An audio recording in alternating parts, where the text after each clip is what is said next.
Estoy nerviosito.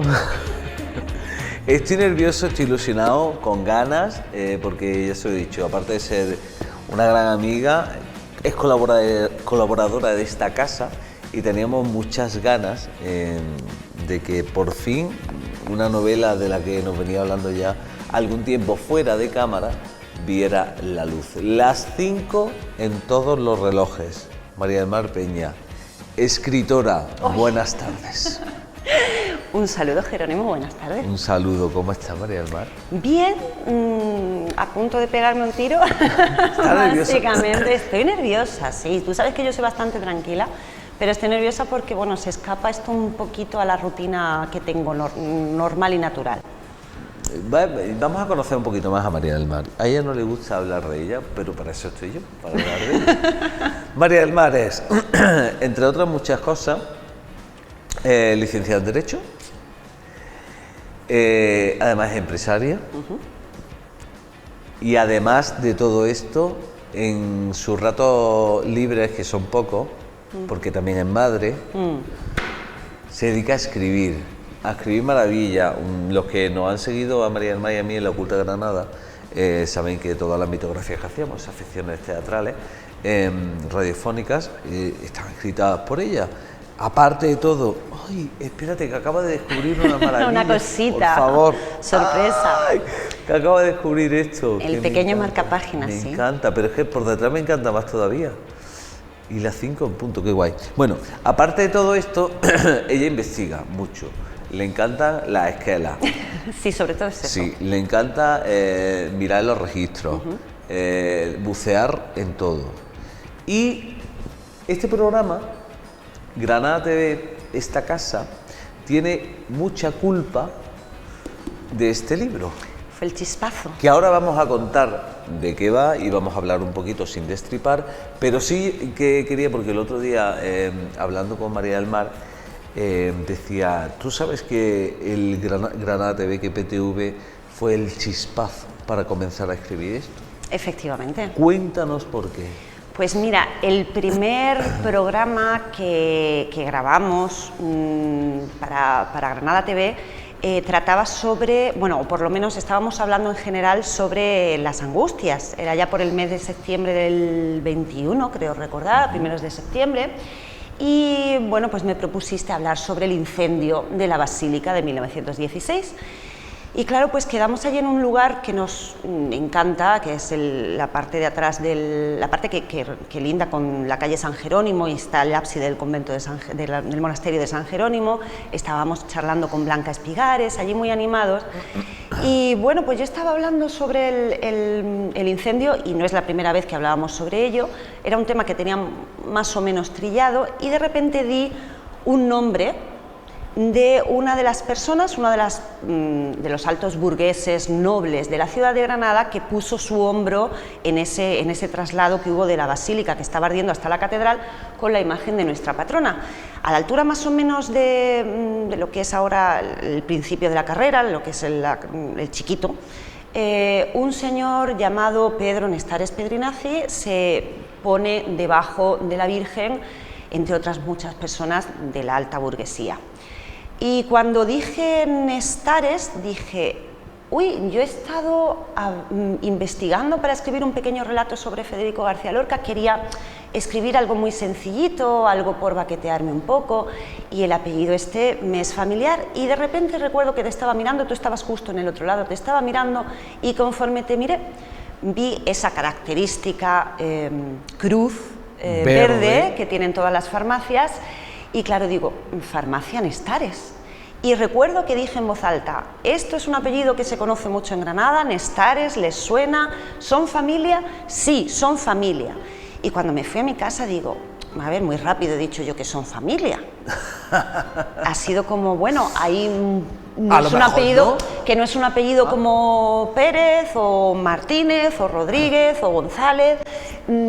Es un apellido bastante sonoro, pero puede que haya muchísimos Nestares en Granada. Pero ay, amigo, es que tú sabes que Granada, cuando tiras de un hilito... Es un encaje de bolillo, ¿no? Es un encaje de bolillo. Tiras de un hilito y ves que la otra punta empieza a fruncirse, a fruncirse, a fruncirse, a fruncirse, hasta llegar hasta ti. Y ahí es donde empezó el periplo de investigación. Claro, ¿Esta porque ella cuando empieza a investigar es como si estuviera comiendo pipas. Empieza y no para. No paro, y es verdad. Y de ahí... Y de ahí eso, que te comenté una vez, Jerónimo, esto es una mitografía. Para que no lo sepa, las mitografías eran unas piezas relativamente cortas de teatro radiofónico, normalmente históricas, que tratábamos pues escenas de Granada, escenas de la historia de Granada, y te decía, Jerónimo, esto es una mitografía que se me ha ido de las manos. Totalmente. Esto empezó siendo un relato, sí, esto es un relato, además decía, bueno, voy a escribir algo sencillito, algo cortito, y así pues me quito una espinita. Pero claro, pues esto que empiezas a tirar, a picarte, porque es que realmente cuando te metes en hemeroteca, te metes en árboles de familia, te metes en esquelas, partidas de defunción, de bautismo, pues lo ya... que a ella le gusta. Voy a leer una cosita que viene aquí atrás. Puede ser. Entre las comillas españolas, comillas de cita. españolas. Qué bonito las comillas españolas. Sí, es que están las comillas inglesas, que son las dos altas, y las comillas españolas, que son estas. Los triangulitos. Y a mí pues me gustan las españolas. Hacemos así, ¿no? Sí. Los dos come coco. Dice, sí, se dijo, podría haber sido una noche hermosa. Quién sabe si algún día alguien sería capaz de recordar Biznar sin pensar en todos ellos. Una mañana de verano, enfurecidos por el espanto inexplicable, llegaron los dragones. Los dragones, sí. Esto es lo que viene aquí en la parte de atrás de este libro, que conociendo a María del Mar, con esta imagen bucólica de la portada del libro, con el título, a las 5 en todos los relojes, Lorca, sí o sí. Claro, tú dices Biznar, y tristemente, porque Biznar tiene una historia maravillosa, es un sitio precioso, tiene mucho que visitar, pero claro, si dices Biznar, lo primero que piensas es claro, es la marca del asesinato de Federico García Lorca y las muchas tropelías que se cometieron allí. El libro habla de la última noche de Federico. Sí. A ver, hay muchas teorías, unas dicen que fue asesinado el 16, otras el 17, otras incluso el del 18 al 19. Cuando te pones a buscar, a mirar, a contrastar, a intentar poner sobre un papel todas las opciones y trazar una línea argumental que más o menos aúne todos los testimonios que hay recogidos sobre esto, yo he escogido la madrugada del 18, es decir, la noche del 17 al 18 de agosto de 1936. Es ese momento en el que bueno, pues Federico García Lorca llega a Biznar, llega a la colonia, pasa por Biznar y llega a la colonia, y bueno, pues ese es el momento, lo dice en la parte de atrás, diálogos, conversaciones improbables, porque no están contrastadas, no son algo que sucediera, pero ¿por qué no? Son también posibles. Y a través de esa conversación, bueno, pues se va contando todo ese paño de encaje que rodea. Sí que quiero decir, es una novela donde evidentemente los diálogos por novela están sacados de tu cabecita. Claro, por supuesto. Pero está documentado, investigado exhaustivamente. Y incluso con datos que no conocíamos. Sí, bueno, hay detalles y datos pequeñitos que no, bueno, quizás se conocen, pero bueno, no los he encontrado en literatura, en bibliografía, no los he encontrado más que, bueno, pues uniendo puntos e hilitos a través de hemeroteca y a través de detalles.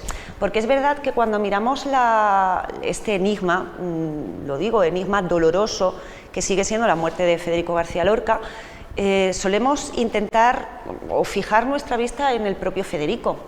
Intentamos encontrar esas respuestas, eso que no tenemos en la figura y en la vida de Federico García Lorca. ¿Cuál es el problema? Que es que yo creo que si Federico García Lorca estuviera sentado aquí, en mitad de... Bueno, si Federico está sentado aquí y yo echo a correr. Bueno, tampoco, no hace falta. Si estuviera aquí, él tampoco tendría muy claro la causa de su asesinato. Podría tener 1000 respuestas, pero no una única respuesta. Hay algo muy interesante. Bueno, lo primero, mañana a las 7 de la tarde en el Cuarto Real de Santo Domingo se presenta este libro. Yo no puedo estar porque voy a estar aquí con todos ustedes contándole cositas, pero allí va a estar un referente en el periodismo en esta ciudad, que es Jorge de las Chicas. Hay por ahí otros nombres que todavía no vamos a contar, ¿no? Ya veremos. Ya veremos, estamos ahí pendientes, pero sí es cierto que bueno, mañana se presenta y es muy importante para María del Mar. Hay algo también muy importante, y es que ¿podemos contar los dos personajes principales? Claro, sí, esto sí. Más que nada porque viene en la sinopsis, es claro. decir, eso ya nos revela. ¿Capitán Nestares? El capitán Nestares es José María Nestares, que bueno, después en el trayecto de su carrera militar llegó a coronel, pero claro, como en el libro, en ese momento, en esa fecha concreta era capitán Nestares, para mí se me ha quedado como la figura del capitán. Entonces para mí es el capitán Nestares, por ese cariño. Yo he cogido a la persona y lo he hecho personaje. Y esa es una de las líneas. La novela se estructura en capítulo con un narrador, capítulo con otro narrador. También confronta el tipo y estilo de narradores, los confrontan. Ahí tenemos precisamente a Valdés, al comandante Valdés, que era el gobernador civil. Vale, me estáis empezando a poner fotitos de sí, sospechosos. Que están vinculadas de algún modo con la muerte de García Lorca. Creo que es importante porque la familia Nestares está contenta, muy contenta con el libro. Bueno, al menos no está... La familia Nestares ha aguantado muchísimas cosas. Se ha escrito muchísimo sobre el papel de José María Nestares, del coronel Nestares, en aquel entonces capitán, en toda esta barbaridad que supuso el asesinato de Lorca. El problema es esto, que por unas circunstancias que intento de alguna manera hilar, bueno, pues se ha guardado demasiado silencio. Un silencio primero impuesto, después un silencio de honor y al final un silencio de ya no queda nada que hacer por salvar esta situación. Se ha aguantado muchas cosas, se han escrito muchas cosas, algunas malintencionadas, otras no muy bien documentadas. Entonces, bueno, pues ya era hora. Yo cuando leí o cuando me puse a investigar sobre el apellido Nestares, encontré una conexión y una serie de casualidades que mi vida me llevaban, como que yo intentaba salir para otro lado, rebotaba y volvía al mismo sitio. Entonces, bueno, pues llega un punto en que leí cierta barbaridad que me enfadó, voy a utilizar una palabra suave, me enfadó bastante y es cuando me decidí a escribir esto y poner como protagonista, además con un marcado, y aquí pido disculpa porque claro, un personaje en una novela no es exactamente la persona, o sea, no es una biografía con una persona tal cual, sino es la adaptación literaria que yo he hecho y he fabricado sobre una persona real. Entonces tiene, bueno, pues narrativamente tiene unas connotaciones literarias muy marcadas, muy acotadas, ese tipo de personaje, y esa es la rama del capitán Nestares. Y desde aquí muchísimas gracias a la familia porque muy maravillosa, servicial y lúcidamente me han ayudado en todo lo que han podido. Es que creo que es importante que narradores de este libro, familiares de los narradores de este libro, de algún modo te hayan apoyado, hayan estado contigo y hayan sabido contarte la esencia de esos personajes, que yo creo que es importante a la hora de Yo creo que es importante y también a mí me alivió, porque la primera vez que yo pude hablar con un miembro de la familia debió pensar, pues aquí tenemos al capitán Nestares. Este es el capitán Nestares. Debió pensar que yo estaba un poco para allá de la cabeza porque me puse a llorar. Me puse a llorar cuando escuché a alguien hablar bueno, en este caso de su abuelo, cuando yo conocí al hijo del capitán, Fernando Kiko, que aparece en el libro, es un niño de apenas 5 añitos en el libro. Cuando yo conocí a ese señor con esa tremenda lucidez y calma con la que habla, pues sí, a mí se me saltaron las lágrimas, porque ya digo, es que en mi vida, si te pones a verla, hay una serie de casualidades. Tú sabes que soy muy supersticiosa y muy dada a pensar que la casualidad no existe. Entonces, claro, cuando empiezas a rebotar en cosas y decir, pero cómo, te sientes empujada a esta historia y claro, al final pues sientes una vinculación muy fuerte con tus propios personajes. Qué bonito. La otra rama, la otra parte de la historia. El otro pilar de la historia descansa sobre la esposa de José María Nestares, que es nada más y nada menos que doña Carmen García Trevijano. El apellido García Trevijano nos tendría que sonar a todos los granadinos, incluso a todos los españoles, porque es un apellido ilustre, un apellido que viene de la Alpujarra, de Órgiva en concreto, y esta mujer me impresionó, tanto ella como su señora madre, María Trevijano Marra López, me impresionaron tanto como unas mujeres de aquella época podían tener tanta dignidad, tanta cultura, tanto amor por la diversidad y por la cultura. Son unas mujeres modernísimas, pero integrísimas y muy de la época. No es que fueran modernas como de hoy en día, no, eran mujeres muy de la época. Entonces me fascinaron. Las partes, los capítulos alternos que narra Carmen están narrados en primera persona, con un tono un tanto, digamos, cotilla, porque ella va, yo voy escribiendo lo que ella va pensando y lo que ella va hablando.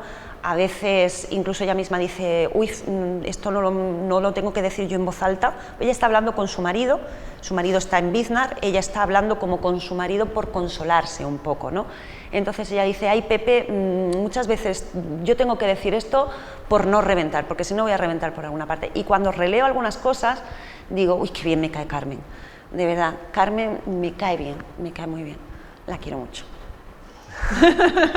Las mujeres también de Lorca, por ejemplo, estaba viendo ahí Emilia Llanos. Emilia, que aparece, tiene que aparecer sí o sí, porque claro, Emilia, es que, yo tenía claro, muy claro que Emilia Llanos tenía que aparecer en esta historia, porque lo hablaba contigo, Emilia Llanos fue una dama del silencio, fue una de las grandes damas del silencio y ella se fue y dejó muchísimos secretos, pero precisamente en los silencios, en eso que ella callaba, en eso que ella agachaba la mirada, miraba para otro lado, en esos momentos en los que ella lloraba y después volvía a recomponerse mágicamente, ahí es donde estaban las respuestas.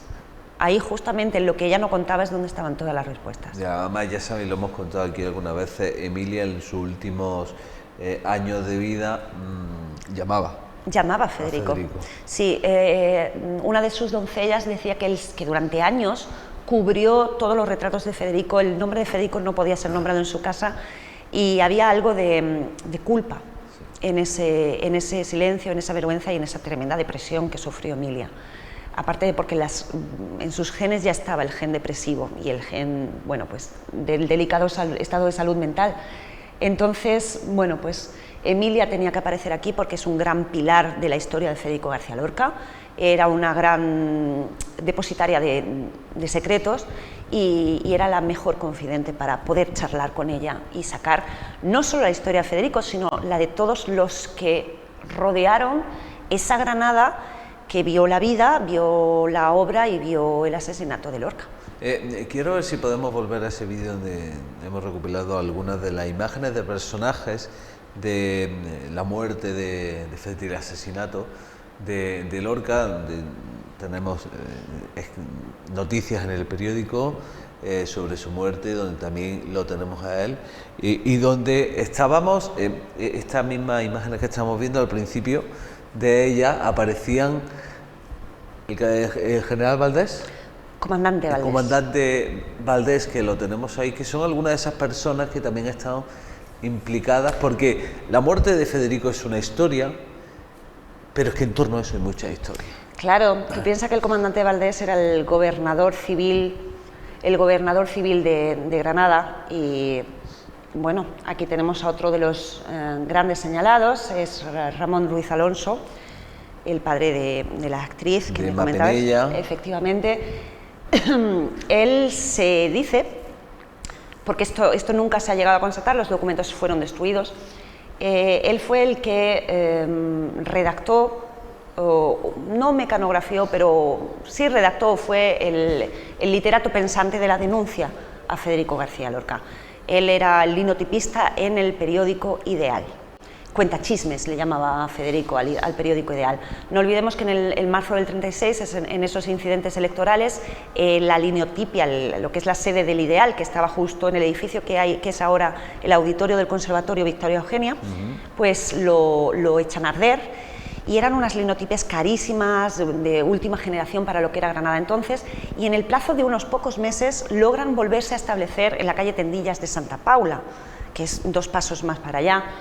Y bueno, pues Ramón Ruiz Alonso tenía bastantes conexiones y motivos para ver en Federico un chivo expiatorio bastante interesante. Ay, la vida que está llena, bueno, ahí tenemos a Luis Rosales. Luisito. Luisito, gran amigo, amiguísimo de Federico, que también hemos visto en algunas entrevistas cómo cuenta su versión. El gran herido. Luis Rosales fue uno de los grandes heridos por esta muerte, porque piensa que pertenecía a la familia Rosales Camacho, que en realidad tú cuando intentas hacer algo, un daño a alguien, pues dañas aquello que quiere. Y a lo mejor otra de las razones para matar a Federico fue dañar a la familia Rosales Camacho. Que esto son cosas que ya se han dicho. Sí, pero aquí están ordenadas. Hiladas. Desde... Y se entienden mucho mejor. Cuando te lo cuentan en una historia y ves que hay 2 cosas que a lo mejor aisladamente parecen contradictorias y a lo mejor lo intentas mezclar, como por ejemplo cuántas personas fueron fusiladas ese día, por qué hay unas versiones de una cosa y otras de otra, por qué hay 2 modelos de coches diferentes en el que se dice que se llevó a Federico hasta Biznar. Mira, ahí tenemos los otros 3. Ahí tenemos los otros 3 nombres que han salido a la luz. Esto es interesante. Claro, porque se habla de 4, o sea, 3 y Federico, pero hay otras listas que hablan de 6. En fin, y de hecho, es que hay muchos testimonios que decían que junto a Galadí Cabezas había un tercer ratero maleante, y no sé cómo nadie se ha puesto a mirar a ver quién era ese. Y sobre el Dioscoro Galindo, pues bueno, también hay varias versiones, pero claro, yo me inclino a pensar que la versión de su hijo es la más fidedigna. Ojo, que también en todas esas historias que están hiladas a la historia de las últimas horas de Federico, se habla de la Semana Santa de Granada. Por supuesto. Se habla de la grande familia de Granada. Claro, si es que te lo he dicho, digo, cuando yo me pongo a ver esto, veo que todos los temas en los que yo me muevo me rebotan al mismo tema. O sea, que es lo que yo siempre digo, ¿quién me iba a decir que yo hablando sobre Federico García Lorca iba a contar la historia de mi hermandad, de mi cofradía? Dices, ¿por qué? O la historia de la calle donde vivo. Dices, bueno, ¿cómo es esto? Siempre, siempre. Entonces es una serie de rebotes, y además que mirando censos, mirando los padrones de la época, que sabes que me pierdo, yo camino por Granada y voy saludando a los fantasmas. Es como, hoy mira, este es el 3, aquí vive no sé quién, qué lástima que se murió. Yo he llegado a estar investigando un personaje del que también se habla sorprendentemente poco, porque ya sabes que el sanatorio de tuberculosos de Berta Wilhelmi para mí es un sitio muy especial y le tengo mucho cariño, y hay un personaje, el sanatorio de tuberculosos también está ahí, también. Y yo estaba investigando un personaje y de repente llego a su esquela, que se produce en una fecha mucho anterior de lo que yo pensaba, y yo me puse a llorar. Es decir, no, que se ha muerto. Y claro, me decían, pero sí, a ver, han pasado bastantes años, sabes que estaba muerto. Y yo, ya, pero me da pena. ¿Pero por qué? ¿Por qué en este momento? Sí. María del Mar, 3 cosas antes de despedirnos. Una, ¿dónde podemos conseguirlo? Pues mira, en librerías se puede conseguir en librerías Paulinas. A partir de la próxima semana se puede conseguir también en la librería Babel. No sé si esta semana o la siguiente, porque esto va muy despacito, también en la librería Picasso, y en Almuñécar en la librería Fenicia. Y bueno, después a través de internet en la página www.las5entodolosrelojes.es, ahí se puede también conseguir o pedírmelo o ya. Las5entodolosrelojes.es, ahí también pueden conseguirlo acercándose a la librería. Por aquí arriba ya están pidiendo.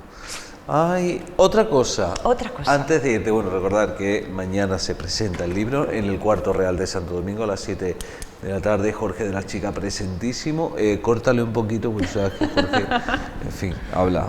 Tela, quiero que me lo firmes, por favor. Ahora. ¿O quieres después? Uy, es que me va a dar vergüenza. Además, me puedo tirar a 15 minutos pensando. Pues entonces quiero otra cosa. ¿Qué que quieres? Se lo he dicho esta mañana cuando hablaba con ella. Le decía María del Mar, me va a leer un poquito. Y decía, uy, es que... Uy, es que... Algo. A ver, algo que te lea. Yo siempre dijo de María del Mar una cosa, y ella que ha sido pregonera de muchas hermandades, incluso de... bueno, en fin, también ha escrito en las mitografías cuando lo hacíamos radiofónicas. Tiene algo muy guay que decían de Federico y que yo creo que yo lo veo en ella también, y es que sus cosas cuando ella lo lee cobran mayor... Bueno, no te creas, ¿eh? Es verdad que estoy buscando algo que, porque como toda la novela va enlazando, claro, digamos, cotilleos, al final es un poco complicado encontrar algo que tenga sentido de una forma aislada. Pero, madre mía, ahora no lo voy a encontrar. Oye, se me olvidó decir, también es músico, ¿eh? Bueno, fui músico. Música es la con mayúscula. Ay, madre mía, ahora no voy a encontrar una palabra de Federico que me encantaban. ¡Ay! Oye, se me olvidaba porque en PTV Granada, yo mientras que María del Mar busca y rebusca, le voy a recordar que tenemos ofertas incomparables, maravillosas, porque si ustedes quieren tener nuestra plataforma Zapi, televisión, más 1 giga de fibra, solamente por 19,95 € al mes, es súper fácil. Si es que solo tienen que llamar al 1650. No hay permanencia. O sea, ustedes llaman al 1650 y lo que más nos fastidia siempre de todas las compañías es que la permanencia es que... No, aquí no hay permanencia. 1650 www.ptvtelecom.com o en cualquiera de nuestros stands, que también estamos por ahí por Granada dando la tabarra, pues fíjense, ahí pueden hacerlo porque son ofertas incomparables. Como incomparable es este momento de ahora que vamos a ver. Federico, hablando de la Semana Santa de Granada, dice, ¿sabe lo que más me gusta a mí de los penitentes, capitán? Me gusta no saber quién hay debajo de la tela, observar los ojos por los agujeros del capillo. Parecen así, sin boca, sin nariz, sin identidad, más grandes, más abiertos. Parece que miran mejor, que son capaces de ver. Y así, con esos capirotes altos de ciudad vieja, la misma penitencia tienen los burgueses, los aristócratas, el ladrón, el rico, que el pobre. En una fila colocados, todos portando un cirio que chorrea sin pudor sobre el suelo duro, la misma luz daría a usted que yo. Y cuando los miras, solo ves un hermano, un penitente que enmudece ante lo divino, que no puede pavonearse de nada por la calle. Debajo de un capillo hay personas sin nombre ni apellido. Y todo el camino, todo el arduo camino, lo haces en compañía de alguien que lo mismo al día siguiente podría matarte. Y no te importa. María del Mar Peña, las 5 en todos los relojes. Un placer.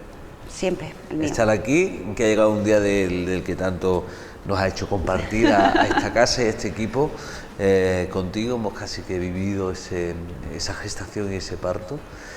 Mañana a las 7, librerías, www.las5entodoslorrelojes.es, y ahí se puede conseguir esta joya que al menos nos va a ordenar. O desordenar, quién sabe. La idea que tenemos sobre la muerte de Federico. María del Mar, gracias. Gracias a ti. Señores, que nos vamos, que nos vamos. Las 5 en todos los relojes, no son las 5, son las 7:30 de la tarde. Mañana aquí estamos a partir de las 6, no se olviden. Las 5 en todos los relojes.